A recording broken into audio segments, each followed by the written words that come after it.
Point Park Baseball earns crucial MEC wins. The Pirates take back-to-backs, and the NHL great makes history. It's time to come on down to the Pioneer Sideline.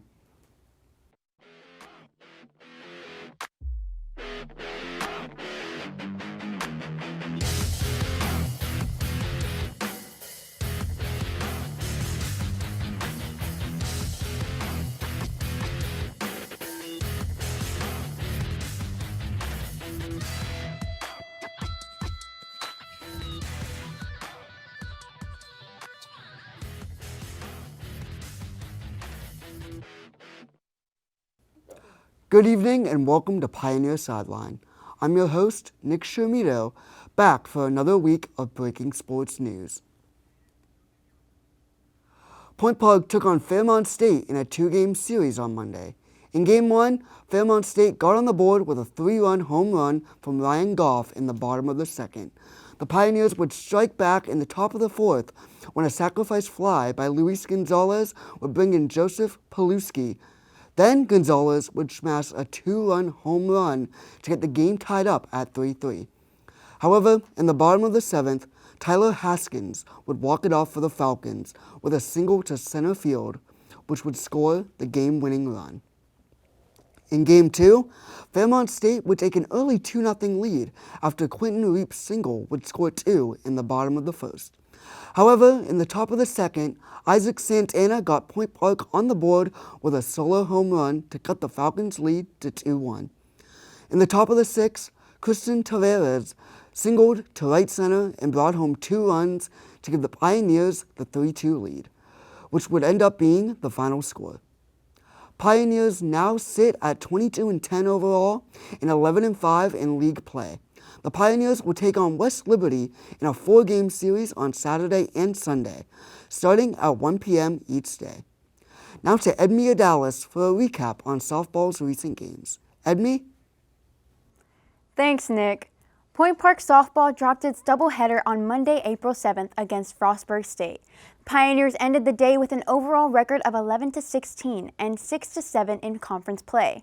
On the mound for the first game was Pioneer Jalen Molinax with 11 strikeouts, 13 hits, and 4 errors, and Bobcat Isabella Donaldson with 3 strikeouts, 4 hits, and 1 error. The Bobcats held a small lead throughout the entire game, with their first 2 runs coming in the second inning. The Pioneers didn't get their first run until the 6th inning when they had already fallen behind by 3. Point Park's 2 runs came from Alyssa Wall's homer to left field that opened the path for her and Gianna Welsh to come home. However, the Bobcats ended up on top with a final score of 4-2. For the second game, Point Park split 2 pitchers, Savannah Lee and Alyssa Wall, that combined to have 2 strikeouts, 14 hits, and 6 errors. On the mound for Frostburg was Katie Chappell with 1 strikeout, 4 hits, and 0 errors. Point Park's only run was unearned and came in the first inning by Melanie Taylor. The Bobcats had a spread-out performance with it runs in the first, third, 4th, and 7th innings, resulting in a 6-1 win. Point Park softball is set to play 2 Mountain East Conference doubleheaders, the first on Saturday against the University of Charleston and the second on Sunday against West Virginia State. Back to you at the desk, Nick. Thanks, Edmie. When we come back, more local sports. Don't go anywhere.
Welcome back.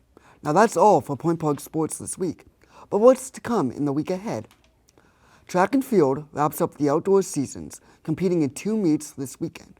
Some Pioneers will be in Lewisburg, PA for the Bison Outdoor Classic, while others will be in New Wilmington for the Westminster Invitational.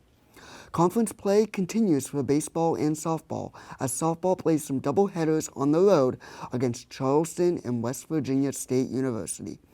Meanwhile, baseball battles for a top spot in the standings during 2 doubleheaders at home against West Liberty. Get all the news and more on PointParkSports.com and come back next week for Sideline's own Point Park Sports Update. Point Park students, please join us at PNC Park on April 16th for Pirates vs. Nationals for a very good deal. Come in at the loudest part of the ballpark. Root for the Buccos, eat food, win prizes, and have fun. Now, what else is happening with the Pirates and other local news? We have Ryan Quinn in the studio. Ryan? Thanks, Nick. Starting off with the Pens, their 3-1 loss on the road to the Chicago Blackhawks meant that we will not see playoff hockey in Pittsburgh. This will be the 3rd consecutive time that the Pens did not make the playoffs. This brings them closer to their longest playoff drought, which is 4 seasons between 2002 and 2006. Pittsburgh will look to continue their rebuild in the draft as they have the most draft picks for the next 3 drafts. Their game is tonight at home, where they face off against the Blackhawks again at 7 p.m. The Buccos' home opening series did not go to plan. Losing 2 out of 3 to the Yankees, Derek Sheldon getting booed during the pregame intros, multiple fans telling Bob Owner as he walked up the concourse to sell the team, as well as a banner flying through the sky telling Bob to sell the team. After little moves were made during the offseason, fans quickly expressed their outrage with the team's complacency. Star pitcher Paul Skeens talked to the media saying, quote, "We're the ones playing. If we were 8-0 through however many games were played right now, the fans aren't booing. We've got to play better," end quote. Skeens' words hope to pull through as he starts tonight in the 2nd game of the Arizona Cardinals series, while victory will lead to their first series win. 16 days away from the draft, the Steelers are prepping for their selections. 21 of the 30 official pre-draft visits have been used. Currently, running back is the lead position with the Steelers are taking in for visits, having 6, with the D lineman being right behind them with 5. Some highlighted players are Texas wide receiver Matthew Golden and Ole Miss QB Jackson Dart. Alongside this, many people are speculating that Aaron Rodgers could make his decision tomorrow on the Pat McAfee Show, which is being held at PPG Paints Arena. For a man as attention-seeking as Rodgers, I would not be surprised if this is the route the 41-year-old takes. Back to you at the desk, Nick. Thanks, Ryan. When we come back, more breaking news. Stay tuned.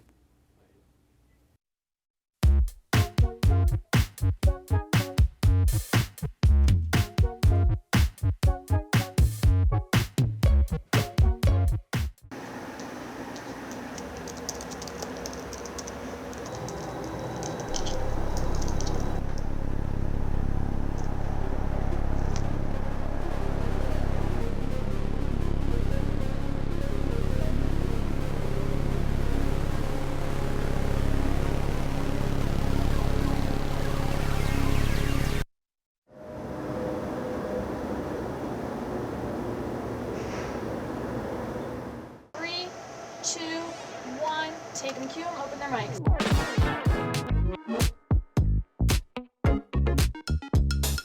Today marked the 1-year anniversary of the Pittsburgh Post-Gazette strike. Point Park University just hosted a campus-wide meeting. Plans for the rapid transit bus line are not set to conclude until 2025.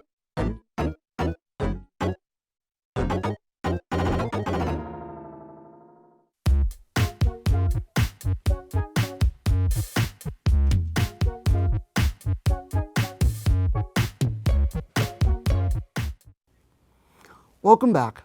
Let's start our national stories by sending things over to Layla Shervan for news on NBA controversy. Layla? Thanks, Nick. NBA star John Morant has found himself in the center of controversy in paying a big fine once again after an appropriate celebration choice during the recent Grizzlies vs. Heat game on the 3rd. This offense caught the attention of NBA fans, and even former NBA players are discussing his actions. With 7 minutes and 15 seconds left in the first quarter of the game, Morant celebrated a three-pointer with a gun gesture despite getting warnings in a previous game against the Golden State Warriors. The NBA took immediate action following this offense and issued him a $75,000 fine. The NBA office stated, quote, Morant was previously warned by the league office that this gesture could be interpreted in a negative light, end quote. Morant is well aware of the criticism he is facing and stated, quote, I'm kind of used to it. I feel like I've been the villain for the last 2 years now, end quote. Several players have used the variation of the gun motion celebration in recent seasons, but the NBA has only disciplined Morant. Morant has previously received 2 lengthy suspensions from the NBA after allegedly flashing a gun in 2 separate Instagram live shows. Following the occurrences, Morant was suspended for 8 games without pay in March of 2023, followed by 25 games without pay in June of 2023. The fine Morant has received caught the attention of former NBA players Kenyon Martin and Gilbert Arenas. Martin and Arenas went back and forth Monday on a segment of Arenas' YouTube channel discussing whether or not Morant's punishment was unfair. Arenas believes he was targeted by the NBA despite the fact that the previous gun-related incidents were fully legal and should not have gotten as much attention. Arenas stated, quote, what Morant did was no crime. You are picking on him for something everyone else does, end quote. Martin argued back, stating, quote, the NBA isn't picking on him. He's giving them material. This is his 3rd offense, end quote. Martin argued that Morant is pushing a target on his back and making controversy within the NBA not better. Morant secured the win over Miami with a buzzer-beater fadeaway jump shot. The Grizzlies now sit at 46-32 and are the 8th seed in the Western Conference. Now to the desk where Gabe Ebersole has a report on the finale of the Big Dance. Gabe? Thanks, Layla. With the March Madness winner finally crowned, let's see how the Final Four went down in San Antonio, Texas.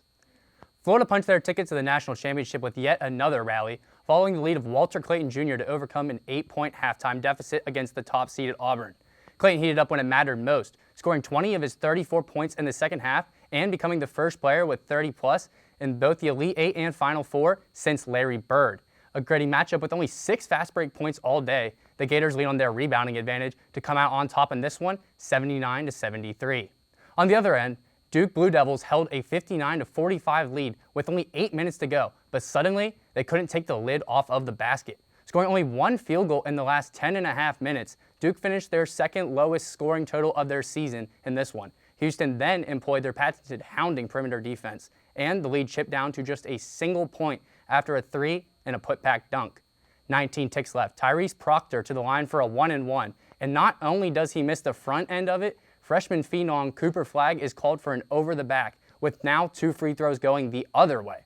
After those both fall for Houston, Coop goes to a 12-foot fadeaway from straight on, but it's straight off the front iron. Houston pulls off the stunning comeback to head to its first national championship since the Elijah Wan days of 1984. The stage is now set. Fighting out of the blue corner, we've got Florida, and in the red corner, the Cougs of Houston.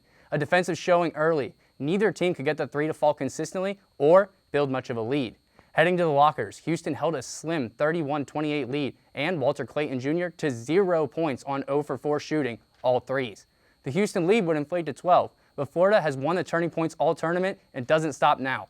Their resilience in attacking the basket paid off. 21 free throw attempts led to 17 makes for the Gators, and after a pair flipped the 1-point lead to Florida's favor, Houston's Emmanuel Sharp is going to lose the ball not once, but twice to seal the deal. Led by Will Richards' efficient 18-8, along with Clayton's 11 in the second half, the Gators win their 3rd title in school history and are the first SEC school since 2012 Kentucky. They become the first and only school with 3 football and basketball national championships. The 2025 title will join the Gators' back-to-back 06 and 07 chips in the Raptors next year. What a season and tournament for college basketball. Now joining me at the desk is Ryan Quinn to give our thoughts about the tournament. So Ryan, first thing I want to ask you about, when you were watching the game, did you feel another Florida comeback coming, or did you think Houston was just going to squeeze the life out of them like they've been doing? I expected a Florida comeback. I mean, everything that we've seen with Walter Clayton Jr. and a nice effort from Will Richards just led to the Florida Gators doing what they do best, and that's another comeback. I mean, it's kind of incredible how they've been able to do this time and time again in this tournament. You would expect, eventually, that steam would run out, but especially against like a Houston defense that was ranked 1 in KenPom, you would think that would be the one team that would be able to stop it, but in the end, it just came out Gators found a way. It definitely did come out Gators, and a lot of the signs to me, at least, were really pointing to Houston in the first half. First off, Walter Clayton at 0. The fact that it's a 3-point game, it's a little bit shaky that it's that close with him at 0. But at that point, you'd force 6 turnovers. They'd only made 3 threes to that point. And with that, they only made 6 out of 25 threes all day. If you had told me coming in that Florida wasn't going to shoot hot from the three, I really would have liked Houston's chance to win, especially coupled with the fact that they were dominant on the offensive glass. Houston finished with 15 offensive rebounds in this one, and they attempted 16 more shots. So factoring all that in, I would have thought Houston would have come out on top, especially with the way they played first half defense, but they just let it slip away, man. And shout out to Will Richard. He was really shooting the rock. He had 4, I think, out of 7 threes. He had 18 and 8 in that one. He really kept them in it. Alex Condon also played really well on defense. I think he had 4 steals. Yeah. He shot well from the field. And in a day where efficiency wasn't rolling, I'd like to shout out Walter Clayton because he had 7 assists. He only attempted 10 shots. His shot wasn't falling. He got it to his teammates who were. So shout out to Florida. They deserved it, I think. Even when, Florida, like Clayton wasn't having some of those shots fall, that kind of run where they're coming back from that 12-0 deficit, Clayton made some clutch, and one. So even though, he didn't hit, the normal threes that we expected them to, they still found a way to come out. I just want to, I feel so bad for Emmanuel Sharp. I know he didn't have that the best second half there, especially at the end, turning the ball over 2 times. I mean, that's something you're going to be, thinking about for years, especially when he had a good run in the tournament before. I mean, he was basically making some clutch shots against Duke to make sure they got into this position in the first place. Right. But still, it got hurt for, that whole team, especially their coach, having, being so close to, getting your first championship and just losing by 2 points, especially the way they lost. Yeah, the way they lost. And that just comes down to what I think it was. And, the reason they lost was just unforced errors. You see Sharp, he dribbles the ball out of bounds. There's someone near you, but you're not really being pressured into losing that ball. And then you leave your feet on the three-pointer, and there's a guy there, and he just drops the ball. So it's whether you wanted to go that way or not, it's just a rough way to see it end. And also, you see them go. One more thing I wanted to point out: they got a lot of free throws on soft and ones. Walter Clayton had 2 himself, and they got another one on the fast break. So I think soft fouls also brought them down. What record was broken in the NHL? Megan Lukic has all the info. Megan? Thanks, Gabe. Well, the Great Chase is officially over. On Sunday afternoon against the New York Islanders, Washington Capitals forward Alex Ovechkin scored his 895th career goal, passing Wayne Gretzky and becoming the NHL's all-time goals leader. In true OV fashion, Ovechkin scored on the power play from the top of the left wing circle as he has done so many times in his career. And of course, his diving celebration made the moment more iconic. The game then stopped for a brief ceremony where Ovechkin was joined by his family, NHL Commissioner Gary Bettman, and the man whose record he just broke, Wayne Gretzky. Ovechkin was presented with a commemorative painting, and Gretzky's wife gave a gift of her own to Ovechkin's wife. Ovechkin had the opportunity to speak during the ceremony, thanking the fans, Capitals organization, and his teammates for their part in helping him catch the Great One. It took Ovechkin 1,487 career games to score his record-breaking goal, just 8 more games than it took Gretzky to score his 894 goals. Ovechkin also broke his leg earlier in the season and has managed to put up 42 goals, making this milestone even more incredible. Ovechkin broke this record 31 years after Gretzky broke Gordie Howe's old record of 801 goals back in 1994. Coincidentally, Gretzky broke Howe's record 31 years after Howe broke the record in 1963, which at the time was 544 goals. Ovechkin's historic record was set on April 6, which happened to be exactly 21 years since the Capitals won the #1 overall pick that they would use to draft Ovechkin in 2004. Ovechkin will no doubt become the first player ever to score 900 career goals, but the question remains, will this record become one that is truly untouchable? Maybe, or maybe someone else will come along in another 31 years to prove otherwise. In the meantime, it's Ovi and Ovi alone at the top. That is all from me and the rest of us. Back to you, Nick. Thanks, everyone. Next, we discuss the NHL for our Case of the Week. You don't want to miss it.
Welcome back.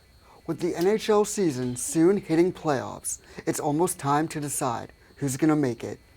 I'm joined by Megan, Angelo, and Isaac to discuss this.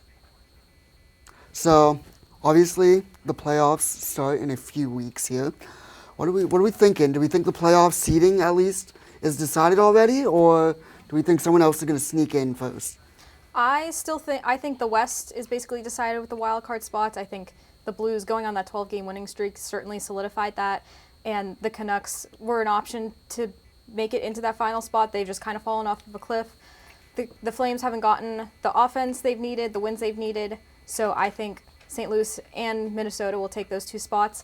In the East, I think it is going to end up being Montreal in that second spot. I don't think the Rangers, the Blue Jackets, or the Red Wings will get enough wins in their final games to pass them. So I think we have essentially all of our teams. Seeding still needs to get figured out, though, especially in the Atlantic Division. Yeah, I definitely agree with you there, Megan. What do you two think? Yeah, I totally agree with what you guys both said. The Canadians with a 6-point gap, they're like Columbus and the Rangers, they're not going to be able to catch them. And for the Minnesota on the second wildcard spot, Calgary, again, their offense production isn't that great. And also Vancouver, they can't catch up to them. So I think Minnesota is going to take that last wildcard spot. Yeah, I think we pretty much have the entire seeding determined at this point, even though most of the wild card teams haven't clinched yet. That could be decided pretty much by the end of this week. So the playoffs are pretty much a All right, so, we got our teams then. We're all in agreement on that. How about who's going to win this whole thing? 16 teams? Who do you guys like? Who do you guys think are overrated here? Or sleepers? Yeah. You want to go first? Sure. I think my top contender right now is actually the Colorado Avalanche. I know they're in third in their division, but Nathan McKinnon and Cale Makar have been absolutely unstoppable lately. Mackenzie Blackwood has been really, really good for them in net, and I know they're going to have to face the Stars in the first round. That is going to be a tough, tough test, but I could see their offense outscoring Dallas, beating Ottinger. I think that Colorado is certainly my favorite, and even if it's not Colorado, I can see a Western team winning the Cup this year. I definitely agree with that, though. Do you think they can beat Winnipeg, though? Winnipeg's very good. I think that's going to be a tough test, but we've seen in several years past, just because you're the top in the regular season does not mean that you're going to be the top in the playoffs. So I need Winnipeg to prove to me that they can do it. They can win in April. Otherwise, I can see the Avs beating them. My contender for the Cup right now is the Tampa Bay Lightning. I disagree there. Let me explain. Here's the thing. When Andre Vasilevsky, when the playoffs start, he's going to lock in and be that Vezina-type winner and that Stanley Cup winning goaltender. Okay, the defense, yes, it may not be the best right now, but also Steven Stamkos, the loss of him, but the addition of Jake Getzel and the trade deadline acquisitions of Oliver Bjorkstrand and Yanni Gourde, I think Tampa Bay right now with that veteran experience, there is a chance that they can make a deep run or also lift the... Yeah, I completely disagree with you there. You have to go through... There's too many good teams in the East here that they have to go through. They have to go through Florida, which going through Florida in its own is hard. The Leafs... I get the whole first round jokes, make them as you want, but hey, this is the year. I'm kidding, but... If the Leafs have to face Tampa in the first round, if somehow something with the seeding happens, or no, they're probably not going to face them in the first round, but if they face them in the second round, I don't think Toronto can get past Tampa in the second round. Yeah, I completely disagree with that. I think the Leafs can beat Tampa Bay. I think Florida, is the one you don't want to face.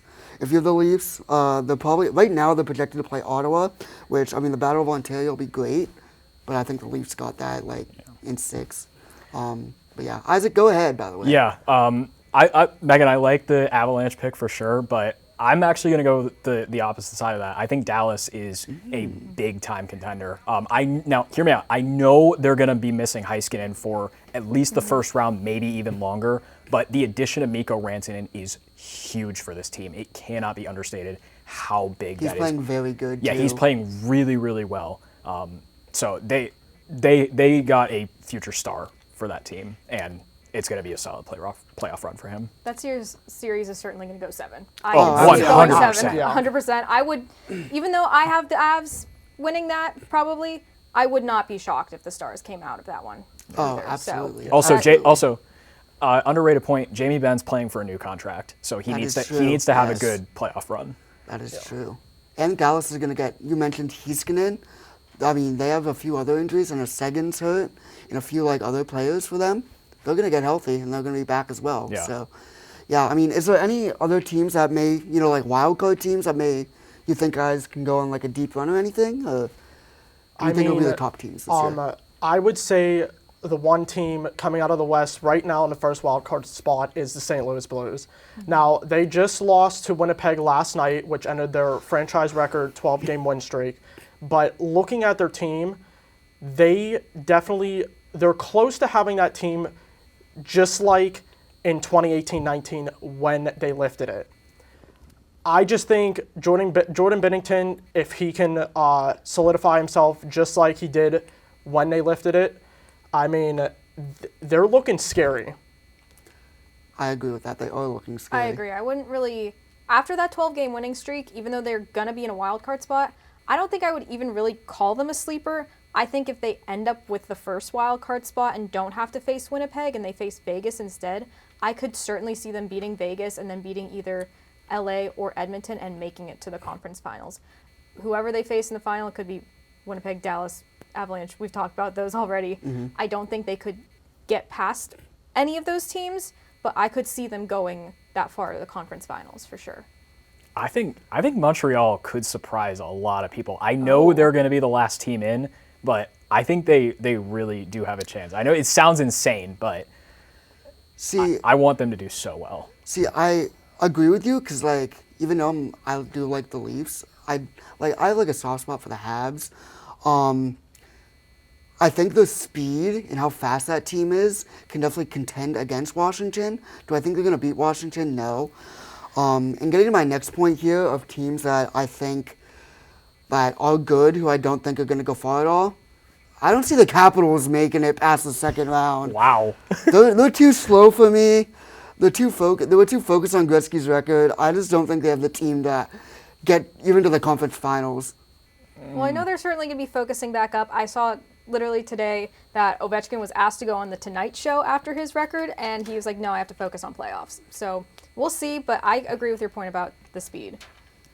Do you guys have any final thoughts here? If we're going pure hot takes, LA will beat Edmonton this year. I'm calling that. If you want a really hot take, I don't see Florida getting out of the first round. With their injuries and their team overall, I don't see it. If they face Tampa or even Toronto in the first round, I don't see it. Well, that is all the time we have this week, so be sure to join us next week at the same Pioneer time, the same Pioneer channel, in the same Pioneer Sideline.